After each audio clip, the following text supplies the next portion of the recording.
Vice President Sara Duterte, mga sangkay, mukhang binawi ang kanyang sinabi. Ano nga ba ang nangyari? Kinabahan nga ba ang Vice Presidente?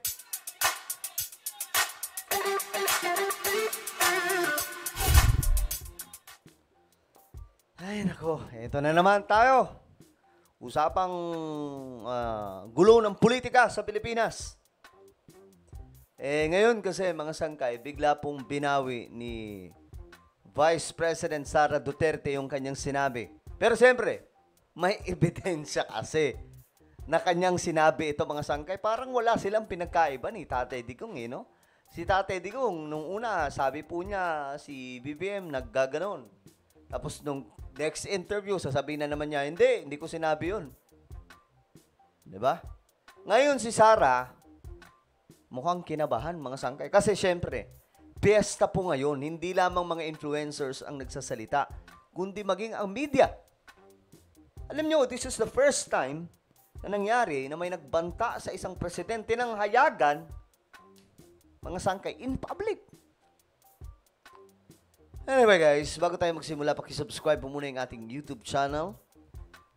Tayo ay 1.35 million subscribers na. Ilang tulog na lang, 1.4 million subscribers na po tayo. Kaya naman kung ikaw ay hindi pa nakakapag-subscribe, ano pang hinihintay mo? Click the subscribe down below, click the bell, and click all. Sa mga nanonood po sa Facebook, i-follow niyo po yung ating Facebook page. Alright? Okay. Sa mga Solid Sangkay na nanonood dyan, mag-comment po kayo sa ibaba ng hashtag Solid Sangkay kasama po inyong mga lugar para makilala din po kayo ng mga Solid Sangkay pang iba. Okay guys, ito kasi yung nangyari. Matapos po magbitaw ni VP Sara ng kung ano-anong salita, mga sangkay, sa presidente, pinagsalitaan pa po ng mga hindi magandang sinabi, gaya ng pagmumura. Grabe, no? Hindi ako makapaniwala. Ewan ko lang sa inyo, kasi may iba po talaga tuwang-tuwa pa po eh. Nako. Sabi po ni VP Sara dito, there's no reason na papatayin ko siya. Laban bawi. Ba't ganun? Ang bilis bawiin. Ngayon, ito yung sinabi niya. I've expressed that concern, and they would say that's a threat to the life of the president. Bakit ko raw siya itutumba? If not for revenge from the grave. There's no reason na itutumba ko siya. Anong benefit noon sa akin? You see guys, pansin nyo kung paano niya binabawi ngayon. Ako ulitin ko lang, neutral po tayo sa mga usaping pampolitika. But of course, hindi po natin ikinakaila na tayo ay pro-government. Kasi yun po ang utos mula po sa Biblia. To submit, to follow, o ano po ang sinasabi ng namamahala. Very common mga sangkay isa-isang Kristiyano ang sumunod sa kung sino ang namumuno. Kakaintindihan ba tayo?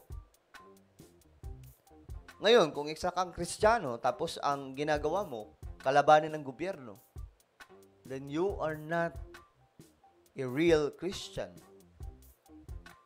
Ipokrito ka kapag ginawa mo yan, mga sangkay. At kinakalaban mo mismo ang ating Panginoon. Kasi utos niyan, mga sangkay, diba? Kaya binawi po niya. Wala daw pong rason para itumban niya si PBBM. Ano daw po ang kanyang benefit na makukuha?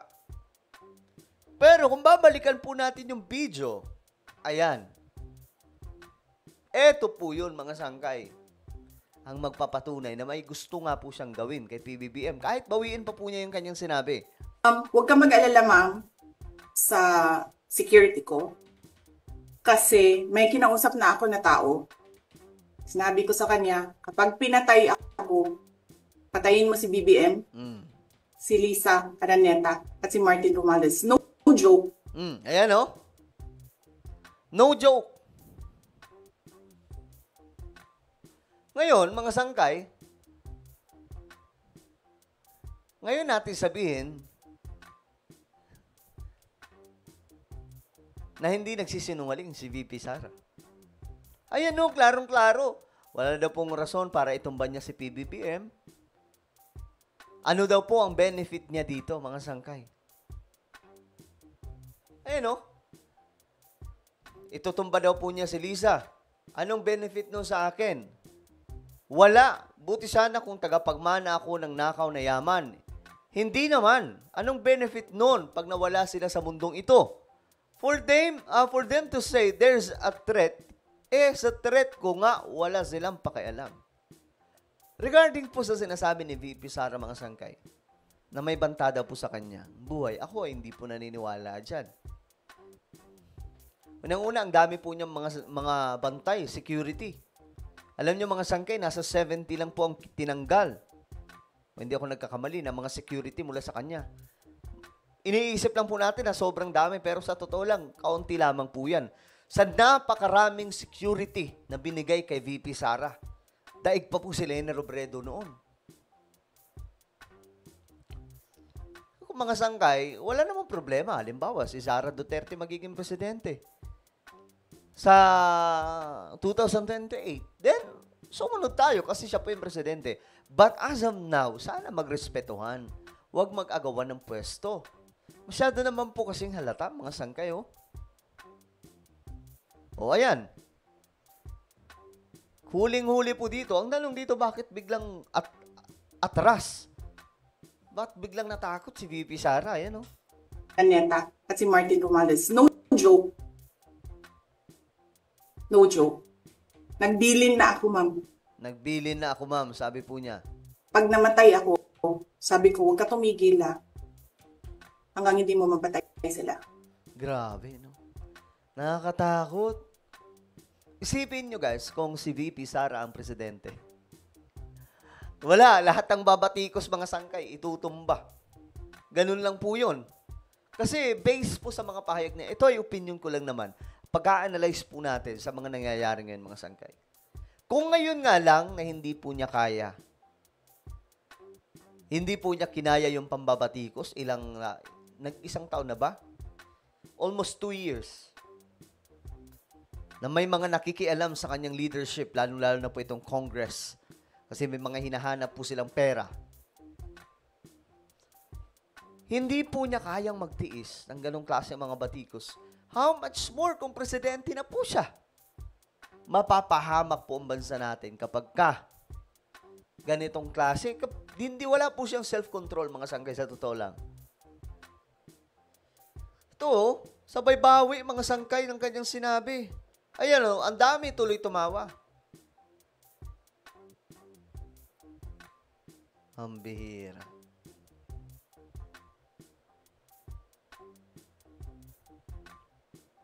Oh, sabi na nag-comment, oops, nag-reverse na.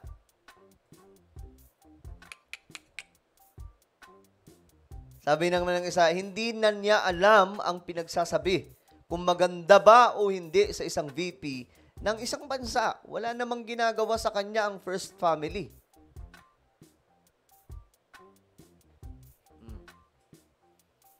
Yun ang sinasabi po natin. Na sana kapag galit ang isang tao, then you have to control your mind and your mouth. Kasi pag galit ka, huwag kang magde-decide, huwag kang magsasalita. Kasi makakapagbitaw ka dyan ng mga hindi magagandang salita. Ngayon, kita mo, nangyayari. Banta si Sara Duterte sa buhay ng presidente. Ang Armed Forces of the Philippines ay naka-alerto ngayon, mga sangkay. Maging ang kapulisan. Ngayon, siguro, nahimasmasan na po si VP Sara na, abay, teka lang. Mali ata yung nasabi ko. Nahimasmasan na po siya. Ngayon, tinatanggi na po niya mga sangkay. Diba? Well, ang advice ko lang sa ating mga kababayan, tayo po, wag po tayo masyadong paa-apekto, ha? Okay lang na magbasa, kagaya po sa akin, mga sangkay. Binabasa ko itong mga nangyayari, pero hindi po ako apektado. Bahala sila dyan magbardagulan. Basta ako magre-report lang ko dito sa ating mga kababayan. Diba? Tayo, relax lang. Chill lang. I-balance lang yung sarili. Wala ka dapat kinakampihan mga sangkay dyan kasi politika po ito. matindi ang drama ng politika sa Pilipinas. Alright, so ano po ang inyong opinion? Tingin nyo ba natakot na po si VP Sara kaya biglang inatras yung kanyang sinabing itutumba niya po sila PBBM? I-comment nyo po sa ibaba ang inyong mga opinion. Mayroon po tayong isang YouTube channel, Sangka Revelation. Hanapin nyo po ito sa YouTube. Then, kapag nakita nyo na, i-click nyo po yung subscribe, click ang bell at i-click nyo po yung all. Kung na po yung magpapaalam, mag-iingat po ang lahat. God bless everyone.